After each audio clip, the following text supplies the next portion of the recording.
Good afternoon, everyone, from sunny Lolo, Montana, here at the Hashknife Ranch. And with me again is my wonderful friend, Brandon Carpenter. What's your weather like over there? Good afternoon, everyone, from sunny Lolo. Oh, it is beautiful over here today. It is absolutely what you want to have for.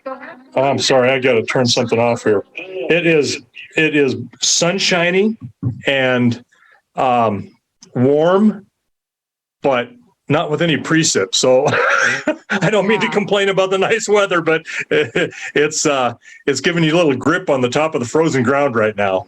Yeah. Isn't it strange where you love the sunshine and it makes you feel good physically, but your mental side is saying, now, wait a minute, a little bit of snow would go a long ways this summer.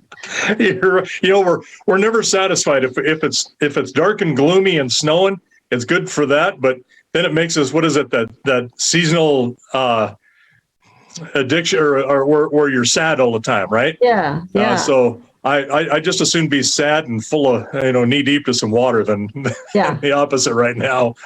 Well, speaking of water, I know that the title of your video this week is Water Belly, and I have no idea what you're talking about. So, well, I wish I didn't either.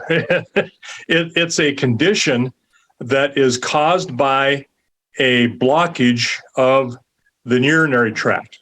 So basically like a bladder stone, kidney stone in the urethra, and causes a backup. And, we experience it as humans, a little bit different than carnivores are different than herbivores in the type of stones that are formed. So, but this is a condition typically in steers and, can happen in bulls. Rarely does this happen in cows or heifers because the urethra is much shorter than in the cows and heifers, just like it is in human females. So the males have a longer urethra, and there is some speculation that when you castrate a bull as a calf to make him a steer, that they don't have the growth of the inside of the urethra. That penis is not has as much growth because of the loss of testosterone, and can be part of the issue there too. It can happen in bulls too, but it's not infrequent in steers, but it's certainly not something you want. Well, I'm interested to see how you deal with this, and how I assume that I've never heard of it in horses. So I'm assuming that this is not an issue in horses generally. I have not seen that in horses. It's typically in herbivores or cattle. It can happen in sheep and goats and other breeds, but typically we see it in their cattle. Okay, well, let's watch the video, and I'll check with you on the far side. Okay. Thank you, Brandon. You bet.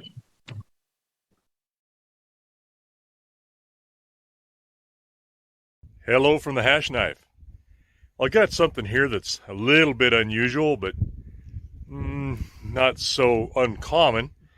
We haven't had it happen here much, but it does when you have steers, and especially taking them off some grass, or when you wean and put them on another feed, they'll develop stones, and we typically call the condition water belly, and I'll show you why here in a sec. Here's a steer. You can see underneath he's draining pretty good, which is a good sign that he's able to get some relief and urinate, but he's just kind of running out. But you see that big lump under there? That is basically, it's a kidney stone that's moved and blocking the urethra. So this can sometimes be, it's not a good prognosis, let's put it that way.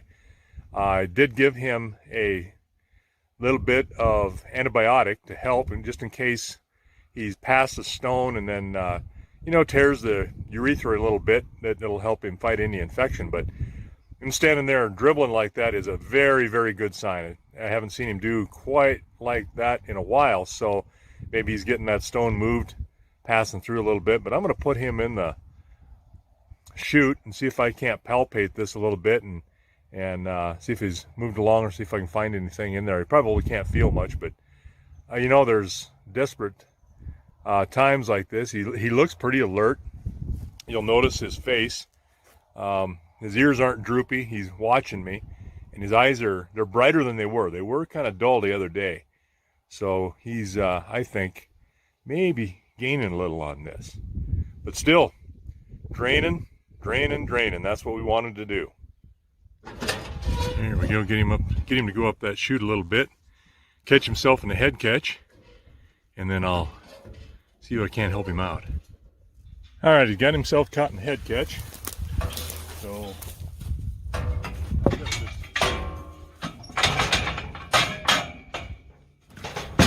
open up our gate here a little bit. Hopefully you can see in there. Yeah, I'm going to move this a bit for you. There we go.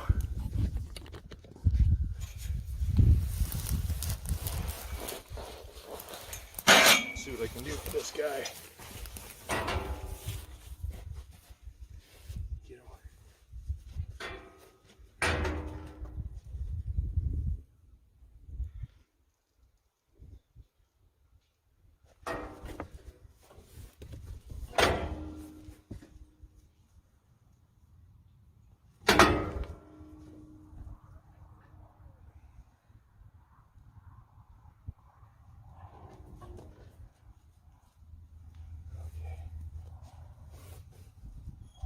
I'm not feeling anything obvious. It sure doesn't take much of a stone to do that, as you can imagine. Swollen up here high. Sometimes what you can do is you can go ahead surgically and cut the ureter and then just let it dribble out, but you usually don't do very good when you do that. It's an alternative, but it's not really a good alternative because it's just really is prone to a lot of secondary issues. So we hope this kind of resolves itself on its own. It is a little bit better than it was earlier this afternoon. It had a full belly there that was, hey, bandit, that was swollen, and you can see he was dribbling a little bit there, emptying out. So let's hope that he can do that, continue on, and be one of the lucky ones. So we'll just keep an eye on him. Well, it's the next morning, and you can see how our little steer here, let's get past around this heifer, gets out of his way. There we go. He's still draining, and that little accumulation of urine down around his sheath has reduced. So that's a very good thing. He's bright-eyed, and he continues to drain. Liking that. If you get that stone past, boy, we might get lucky with him. Look at his eyes. He's not really dull-eyed like he was, and it doesn't show that he's got much of a fever by the droop of his ears. When I come out here, I was watching him, looking at him, and he was all perked up, thinking, oh God, here he comes again. Look at that. Yeah, not bad. And that continual drain is a very, very good thing. Really, really hope that these pass that stone and heals up. We'll give him a little bit of time. We'll keep watching him and see how he does. Here's our guy with the water belly, and he's actually getting better. You can see he's a little wet underneath where he's still draining, which is good. He's moving a little better, and he is eating. He's not off of his feed. Look at his eyes, ears are fairly bright. You'll notice he's got no swelling on his sheath underneath. He's had the scrotal swelling, and you can just kind of see that a little bit. As he walks, we'll get behind him here. So he's passed some stones. There we go, and that swelling is coming down. So that is a good thing. And as long as he continues to be able to pee okay, and he's on the gain, he's still hungry, he's eating salt, which helps him to drink more, which is what he really needs. We're doing pretty good. So all in all, we are not doing too bad with him, but we'll just keep watching him and make sure he's okay. He's not stretching his legs out like he's in pain or anything like that, like it hurts. But he is, he's still gaining a little weight here and there. That big belly is kind of normal for these weaned calves, but it can also be an indication that he's filling up inside. So, but he doesn't appear to be in any pain at all. So that's a very, very good thing. And we'll just keep an eye on him. Here's another look at our water belly steer. And you can tell he's got a little hump in his back. Still not feeling the greatest. We've got some improvement as soon as his bull moves out of his way. And you'll see that he's still dripping and draining. That's a good thing. That urethra is still flowing somewhat. And back here on the hind end, that scrotal swelling is really, really reduced. So he could have had a bladder rupture and going into his abdomen. It's possible. And there he is. He's draining some more and dripping. Or he could have passed that stone. And the other thing is sometimes that urethra will split or open based on the pressure. But as long as he's been continuing to dribble out the end of his penis, then we're looking good. And that has continued to be the case. He's never really dried up. So we've just got a little bit of occlusion there. And hoping that we can keep enough water in him. And these bulls are thinking they have other things to do today. There we go. There's some nice little flow going. See that? That's what we do. We look at poop and pee on animals. He's been still eating, but he hasn't really gained much on his weight, obviously. But this is all in all a good sign. You can see his belly is how large it is compared to like this guy. And there's a little difference there, but this guy's packing a little more meat on him too because he hasn't been feeling well.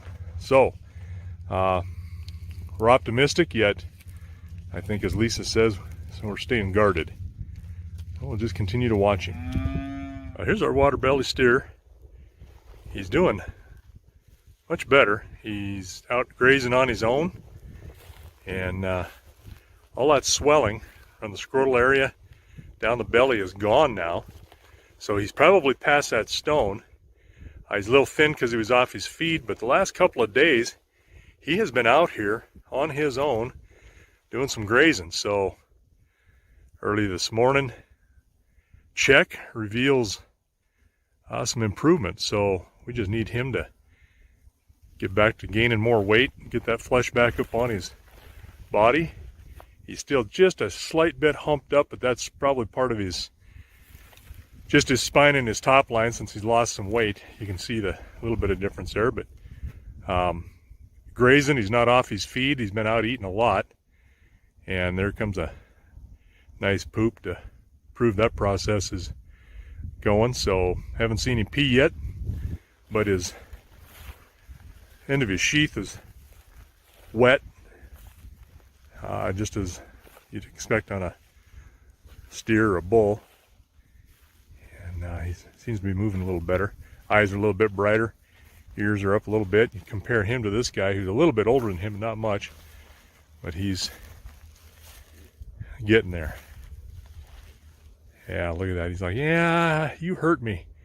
You've poked some needles in my hind end and it didn't feel good. Not much appreciative of that. All right, little man, keep going. Well, it pains me to say that we lost our little water belly steer. A few days ago, I noticed he was kind of standing off by himself a little bit, he'd bed down and slow to get up, and he looked depressed. And I know that kind of sounds funny, but you can see these animals and their kind of their mental state, and think, yeah, maybe he's having a little hard time. I'd been giving him a good regimen of antibiotic per the vet and staying on top of that, and went out in the morning and there he was. He'd curled up, had his head back in that kind of almost like a fetal position for us, and had just died in his sleep. So I hate to see it, but that's the way it goes. Can't change it. All you can do is give these guys as much as you can while you can and hope they pull through. And he obviously just kind of lost the will to live, I believe. Anyway, hope we don't have any more of those. They'll come, but I hope not. Brandon, that was so sad. I mean, it seemed like he was getting better and getting better, but you really don't know whether the stone had passed or not. Isn't that correct? Well, what I actually think is because there were different occlusions in different parts of the sheath, that I think he was passing stones, but then he was also getting new ones, because he had one low and then up in the scrotal area. So it tells me that, we got still stones being made and passed on. So, he didn't look really bad.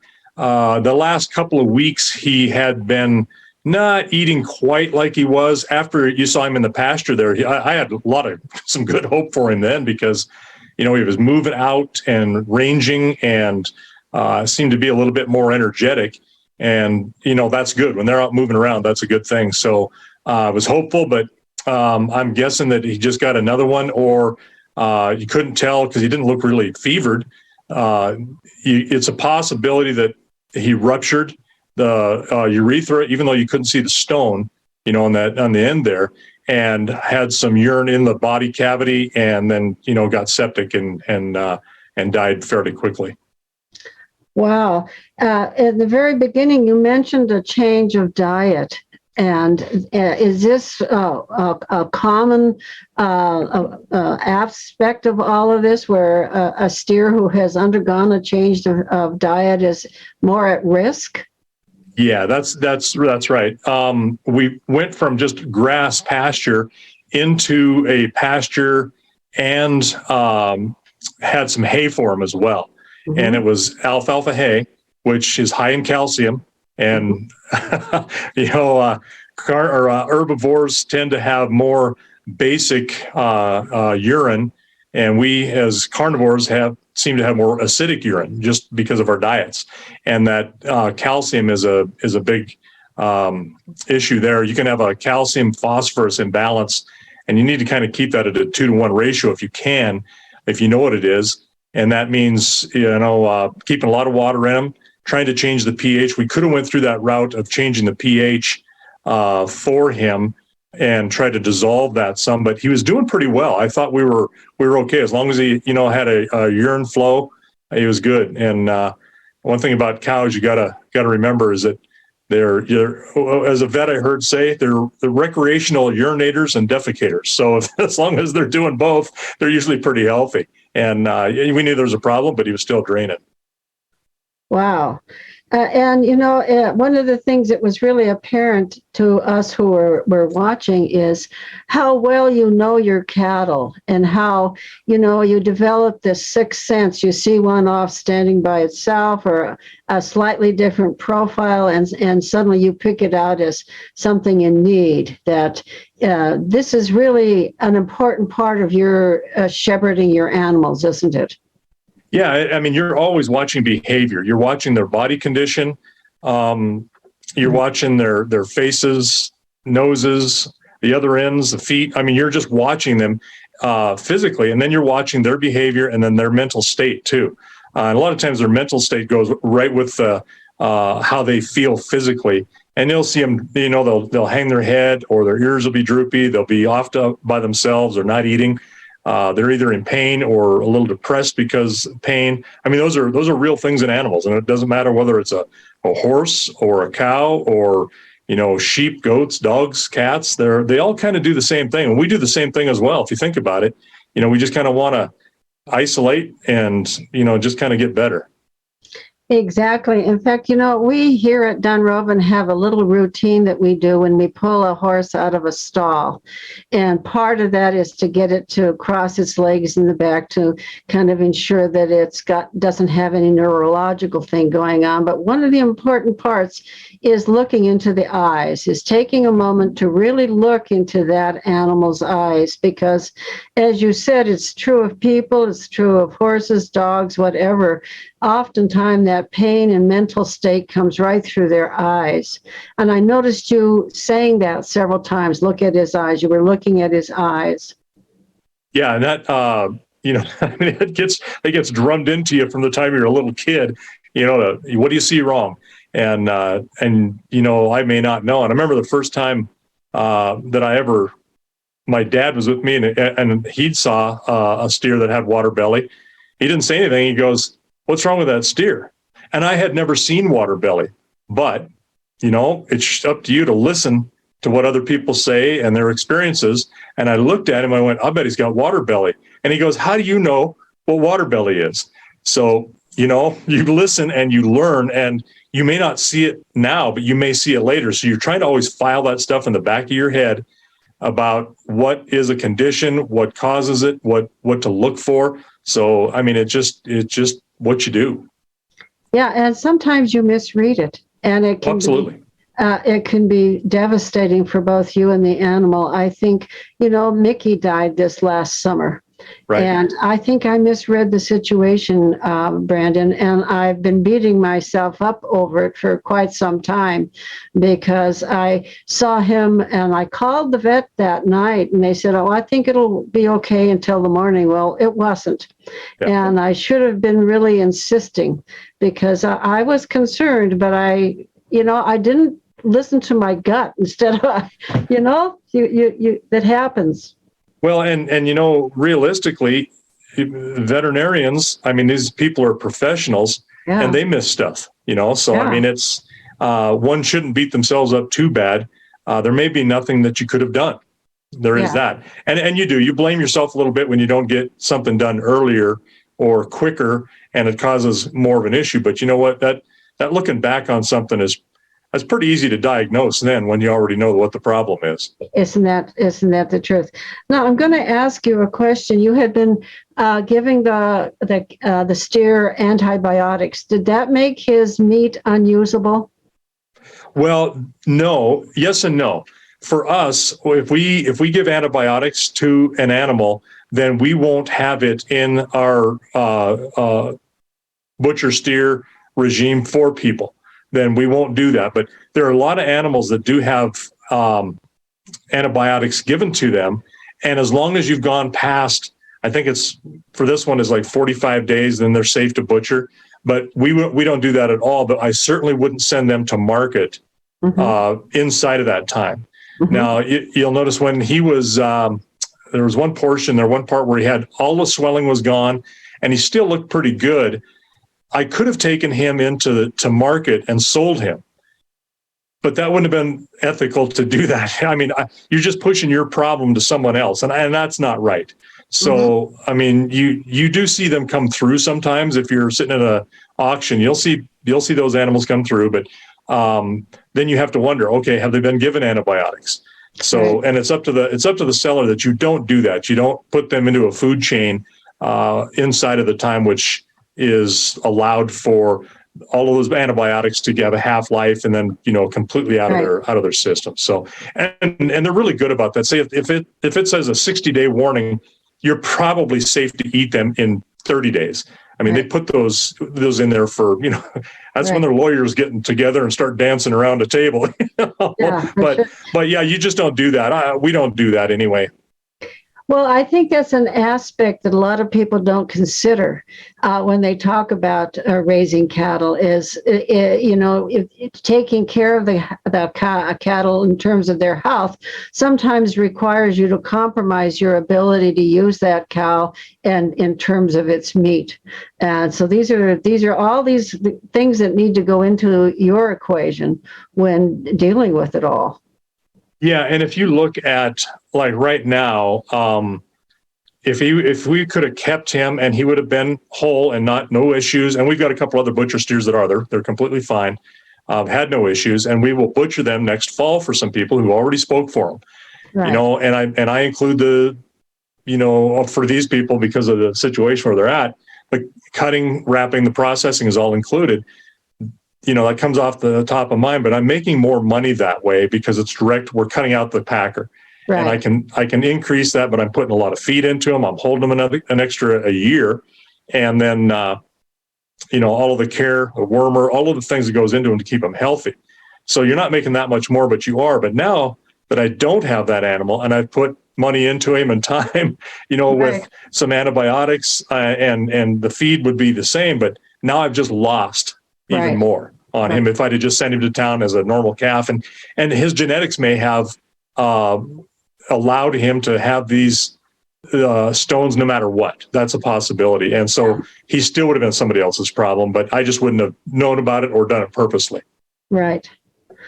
Very complicated, Brandon. It is. Yeah, it really is. And I really appreciate you sharing all this behind the scenes look at what goes on in your life as a cattle rancher. It really informs us and gives us a much greater appreciation of, you know, what comes, you know, the beef that we are able to eat and enjoy. That's the end product of a very long, complicated process.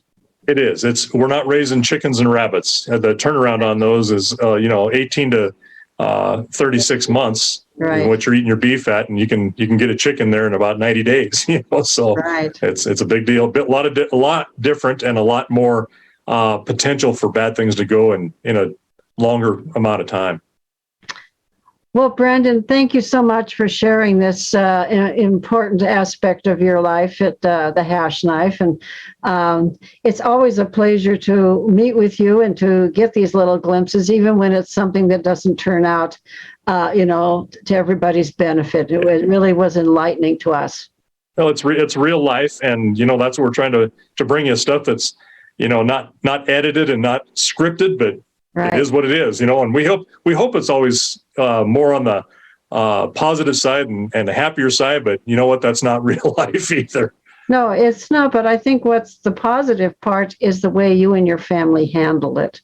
Because I've always told my own children, you don't get to dictate what life deals you, but you do get to dictate how you respond. React. Yeah, that's right. That's exactly. And you know what? And all of us will slip and respond in not the most positive way, but right. Eventually, you know what? There's nothing you're going to do to change it, so you might as well accept it. That's right. At the very least. So. Yep. Yeah. Well, thank you, Brandon, very much. We look forward to meeting with you again. And as always, it's just been a great pleasure. Well, thank you. We'll see you probably next week. Very good. Thank you. All right. Bye for me. Bye, everybody. Bye.